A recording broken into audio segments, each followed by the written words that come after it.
try to spread information, to divide, to manipulate the youth. But it doesn't work anymore. I think people are aware enough. Now people have their eyes open. Through communication, they managed to rewrite history.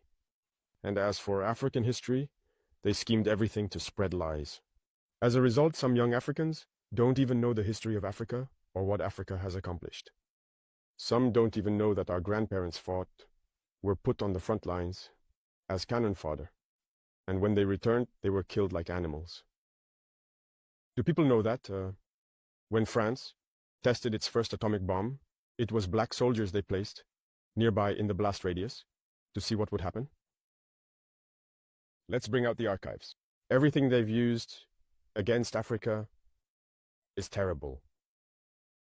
So all of this needs to be communicated so that young Africans understand, because there are still many who are asleep and continue to speak on behalf of the imperialists. Whatever they're told to say, they do it. Maybe it's because, well, they're given something, I don't know. But Africans need to understand their history and wake up. So that's our fight as well. My biggest regret is having spent a good part of my youth listening to radio stations like RFI and France 24. I've been in countries where those radio stations were shut down. But we would use apps to record their news broadcasts so we could listen. But at some point, something clicked. I started to realize that they were conditioning our minds to accept what they wanted. It's their narrative that they want us to learn.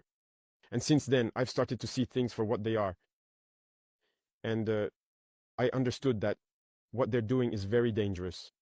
And today, more than ever, I realize that they have conditioned the minds, especially of Africans. So, you can play a big role in awakening the consciousness of young people so that people